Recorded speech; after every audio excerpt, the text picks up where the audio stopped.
안녕하세요. 닥터 부자아빠입니다. 오늘 구독자 사연 같이 한번 읽어드리도록 하겠습니다. 안녕하세요, 닥부님. 여의도로 직장을 다니고 있는 30대 초반의 청년입니다.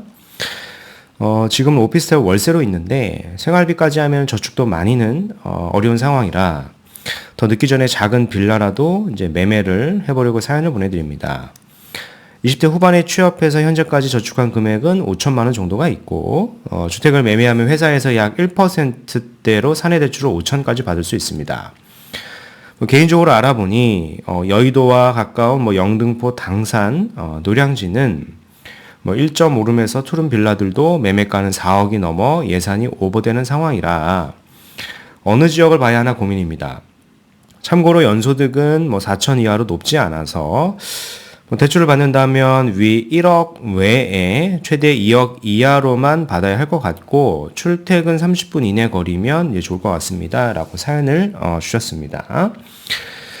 만약에 우리가 3억 이상의 자본을 쓸 수 있다라고 하면은 만약에 3억 이상의 자본을 쓸 수 있다라고 하면 현재 부동산 상황에서도 좀 저평가인 지역에 있는 서울의 아파트, 물론 좀 외곽지이긴 합니다만 서울의 아파트도 갈 수가 있고 추가적으로 여의도에서 그렇게 멀지 않은 경기권에 있는 아파트도 우리가 소형 아파트는 갈 수가 있어요. 근데 지금 상황을 보니까 자기 자본은 5천만 있는 거고, 그죠? 5천만 있는 거고 나머지 5천도 사실은 이게 부채잖아요, 부채. 물론 금리가 회사에서 대출을 해주니까 1%대로 거의 이자가 없다라고 봐도 무방할 텐데, 그럼에도 불구하고 어찌됐건 얘는 부채다 보니까 보수적으로 우리가 대출을 추가적으로 받는 게 한 2억 이내면은 거의 2억 5천을 받게 되는 거지 않습니까? 그래서 최대한 내가 대출을 이렇게 많이 받는 것보다는 한 1억 한 후반대 정도만 받을 수 있는 게 좋을 것 같고요. 그렇게 생각을 해보면은 우리가 한 2억 한 후반대 정도 되는 빌라를 우리가 선택적으로 좀 볼 수 있을 것 같긴 합니다. 근데 영등포나 당산, 노량진 일대까지 보긴 좀 어려울 것 같고 지역을 조금 더 넓혀야 될 것 같긴 합니다. 그렇다고 우리가 여의도에서 많이 먼 지역을 갈 필요는 없을 것 같고요. 2억 후반대 빌라 3억 이내로 제가 잡아야 된다라고 하는 얘기는 우리가 어찌됐건 내가 주택을 매수할 때는 매매가만 있는 게 아니라 취등록세도 발생을 하겠고요. 물론 비용이 크진 않겠지만, 그리고 이사 비용도 발생하고 부동산 수수료도 발생을 하니까 그것까지 고려했을 때 3억이 넘어가면 안 됩니다. 2억대 빌라를 특정을 하는 게 좋을 것 같고요. 근데 그냥 빌라를 가는 것보다는 우리가 이렇게 정비사업으로 구역 지정에 가능성이 높은 지역, 이미 신속통합으로 발표가 된 지역임에도 불구하고 매매가가 아직 2억대인 지역들이 존재를 하거든요. 그래서 그런 지역들을 우리가 선택적으로 보면 거주하고 투자로서 저는 적합하지 않나라고 생각을 합니다. 여기서 중요한 얘기를 했습니다. 내가 지금 오피스텔 월세로 살고 있고요. 생활비까지 내면은 저축도 많이 어렵다. 뭔가 우리가 저축이 돼야지 1년에 몇 천이든 저축이 돼야지 저축액을 모아가지고 우리가 시장의 타이밍을 보고 매매를 할 수가 있을 텐데, 지금처럼 사실은 저축액이 오피스텔 월세 내고 관리비 내고 생활비 하고 남으면 사실 돈이 거의 없다라고 한 상황에서 시장을 기다리기가 사실 의미가 없는 겁니다. 그죠? 저축도 안 되는 상황이다 보니까 그런 상황 속에서 우리가 거주하고 투자라고 보는데, 주택 가격이 오른 데는 살 수 없으니까 저평가인 지역 중에서 이렇게 정비 사업에 호재가 있는 지역을 선택적으로 좀 접근을 해보는 게 저는 괜찮은 선택지가 될 수 있다라고 생각을 합니다. 제가 여러 번 말씀을 드리지만 우리가 정비 사업을 투자한다라고 할 때 정비 사업이 다 돼서 걔가 신축의 아파트가 될 때까지 굳이 가져갈 필요는 없습니다. 사업이라고 하는 거는 조합 설립이 되고 사업 시행인가가 나고 단계별로 시세가 오르니까요. 그 단계별로 시세가 올랐을 때 우리는 팔고 다른 지역으로 갈 수도 있는 겁니다. 그런 식으로 좀 접근을 해 보셨으면 좋겠고요. 먼저 기사를 한 2개 정도 보고요. 지역에 대해서 구체적으로 한번 말씀을 드려보도록 하겠습니다. 다행인 것은 금리가 지금 동결이 한번 다시 됐고요. 내년에는 3차례 금리를 인하 예상한다라고 지금 기사의 발표가 계속되고 있습니다. 구체적인 내용을 좀 보면은요, 연준은 내년 말 기준금리를 지금보다 0.65에서 한 0.9포인트 정도, 0.9%포인트 정도 낮은 4.6 정도로 예상을 했다. 중간값 기준입니다. 그래서 이를 두고 연준이 내년에 약 3차례 0.25%포인트씩 인하할 것이다. 라는 전망이 나오고 있습니다. 주택시장에서는 뭐 긍정적으로 작용이 될 수 있을 것이라고 생각이 되고요. 미 FOMC 위원 기준금리 전망 표를 보더라도 24년 말에 금리의 중간값은 현재보다 낮은 4.6을 예상을 했고 25년 말에는 3.6, 뭐 26년 말에는 2.9로 이렇게 예상을 했습니다. 뭐 25년이나 26년까지 뭐 예상을 할 필요는 없고요. 우리는 이제 내년도를 보면 되는데 여튼 내년도에는 현재보다 금리가 한 3차례 정도 내려갈 수 있다라고 지금 전망이 되고 있는 상황이죠. 생각보다 우리가 금리가 빠르게 오른 것처럼 빠르게 다시 피벗 될 수도 있다라고 판단을 해볼 수 있을 것 같습니다. 이런 상황 속에서 이제 공급량 이슈가 좀 있는데요. 특히 이제 서울 지역을 보면은 부동산 114에서 이제 발표한 기사입니다. 내년 공급 축소로 인해서 전셋값이나 매매가가 오를 것이다 라고 발표를 했죠. 그 이유를 보면은 입주, 분양 모두 줄었습니다. 이게 지금 전세 시장의 영향을 이미 강북권 일부 단지들에 많이 주고 있습니다. 이미 한 몇 개월 사이에 몇 천에서 한 1억 이상 오른 단지들도 굉장히 좀 많이 보이고요. 이런 전세가 상승이 내년까지 지속이 된다라고 하면 내년에 이제 금리가 인하로 이제 피벗이 될 때 이게 전세 수요가 이제 매매 수요로 바뀔 수 있다라고 좀 평가를 하는 겁니다. 특히 이제 수도권에서의 신축 아파트 입주 물량 감소가 2024년 전월세 임대차 시장 움직임에 좀 상당한 영향력을 발휘할 것이다라고 하죠. 그래서 실수요층은 이 입주 감소 때문에 전세 가격이 이제 상승을 하니까 전세와 매매 중에서 어떤 선택을 또 하게 되겠죠.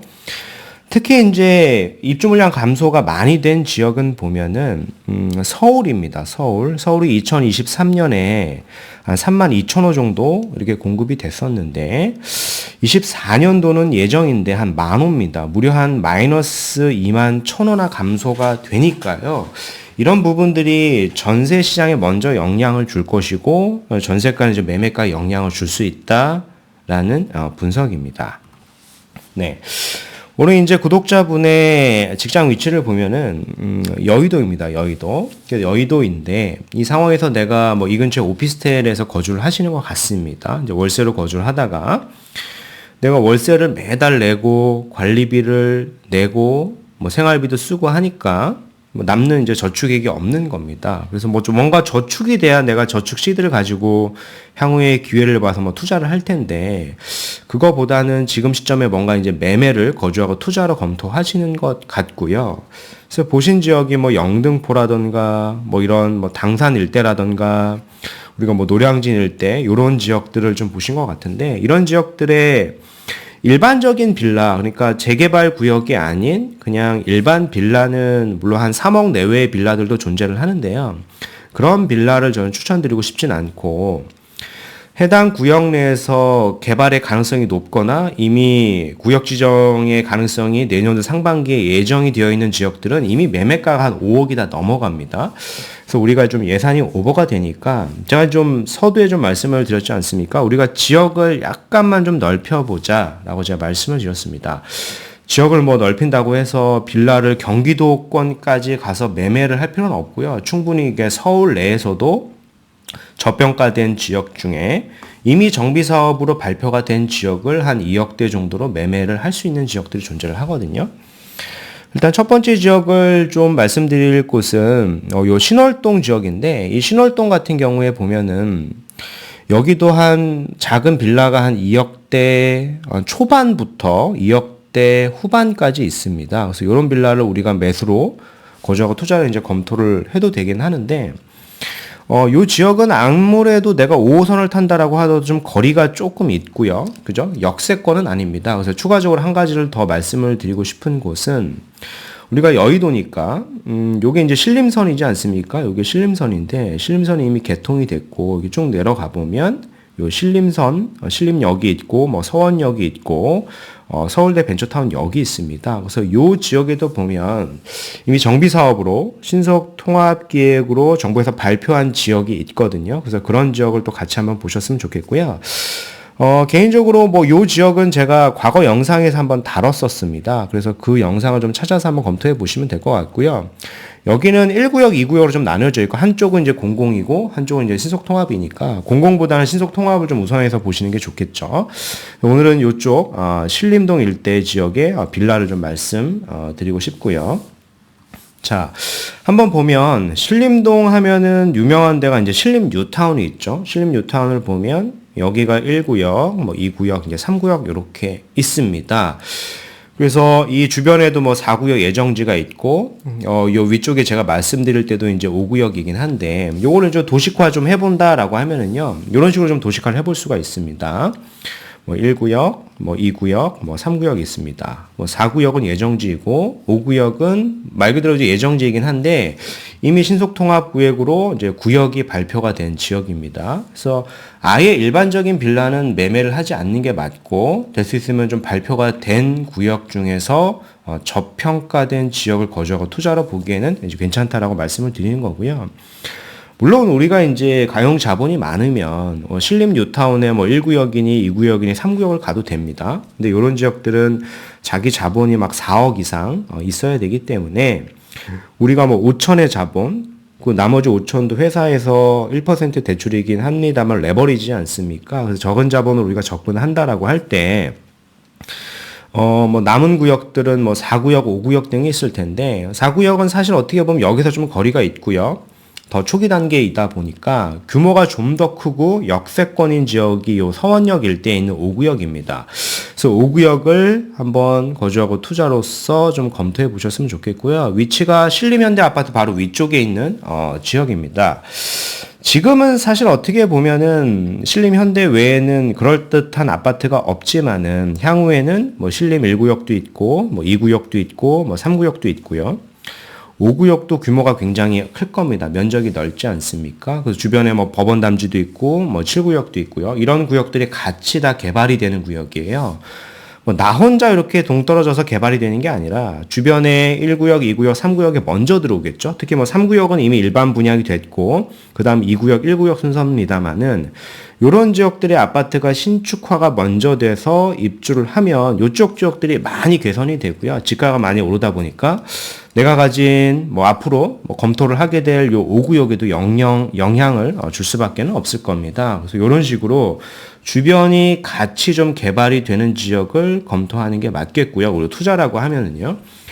그래서 세대수로 보면은 거의 한 몇천 세대 수준이 아니라 해당 일대는 거의 1만 세대 이상으로 같이 개발이 된다라고 분석을 해볼 수가 있겠습니다. 제가 말씀을 드렸죠. 신속통합기의 주택 재개발 2차 후보지 선정 결과 25곳을 보면은요. 오늘 말씀드린 요 관악구 신림 5구역 일대가 포함이 되어 있고요. 면적도 굉장히 좀 넓은 지역입니다. 금액대도 제가 좀 찾아보니까 구역이 이렇고요. 금액대도 찾아보니까 한 2억대 후반으로 우리가 접근을 해볼 수가 있을 것 같습니다. 3억의 예산을 다 쓰는 것보다는 한 2억대 후반 정도 이내로 보시는 게 좋겠고요. 이 빌라 가격도 제가 봤을 때 현재 시장 상황에 좀 고려해 보면은 가격 조정까지도 저는 가능할 수 있을 거라고 생각이 됩니다. 서원역에서 역세권이고 서원역에서 경전철을 탄다라고 하면 여의도까지 한 15분 내외로 우리가 갈 수 있겠죠. 출퇴근도 편하게 할 수 있을 거라고 좀 생각이 되고요.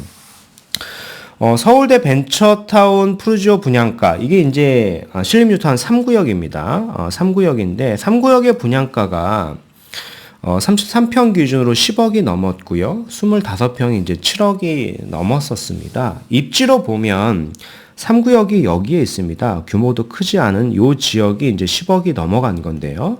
30평대 기준으로.